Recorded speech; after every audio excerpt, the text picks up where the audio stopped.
Bonjour, je viens d'apprendre par Christian de Provence, à travers une vidéo en italien, que dans le phénomène des youtubeurs à succès, il y a quand même de la triche. C'est-à-dire qu'il est tout à fait possible d'acheter des likes, d'acheter des nombres de vues.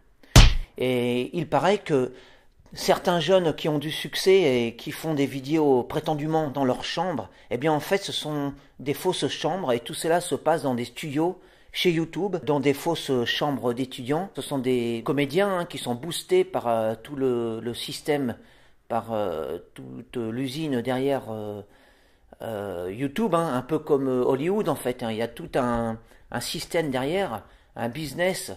Et puis en fait, tout cela, eh bien, fausse les données, bien sûr, et surtout, ça met des fausses idées dans la tête de tous ces gens qui sont frustrés de voir des jeunes youtubeurs qui réussissent de manière fulgurante.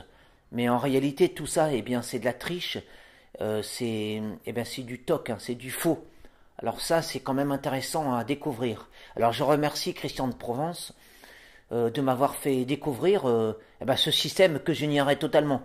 Moi, j'ignorais totalement que ça marchait comme ça, en fait. Qu'en fait, oui, tout ça, c'est une question de fric. Mais alors, ce que j'aimerais surtout souligner, par rapport à Christian de Provence qui dit que tout ça n'est pas moral, etc., que c'est de la triche, mais en fait, que tout ça, en fait, c'est très puéril, les likes, les dislikes, les likes.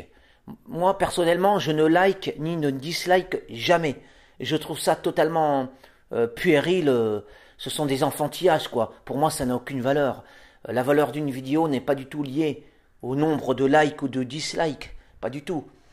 Et tout ça, c'est... En fait, je dirais que les likes, c'est la seconde monnaie, en fait. Alors, il y a la première monnaie, la monnaie officielle, sonnante et trébuchante. Et puis la deuxième monnaie, eh bien, c'est la reconnaissance à travers les likes ou dislikes. Déjà, rien que le fait que ça soit en anglais, déjà pour moi, c'est falsifié, quoi. C'est du toc. Enfin, je veux dire, c'est vulgaire, ça n'a pas de valeur. C'est immature, C'est pas comme ça qu'on reconnaît la valeur d'une vidéo. Même une vidéo qui aurait de la valeur. En fait, nous sommes que sur YouTube. Nous sommes dans des choses virtuelles, non, parce qu'en fait, pour moi, le virtuel n'existe pas. Mais enfin, nous sommes dans un théâtre, dans une arène, en fait. Donc tout ça a bien peu de valeur fondamentalement. Je voulais souligner cette réalité-là, cette réalité de la falsification chez YouTube.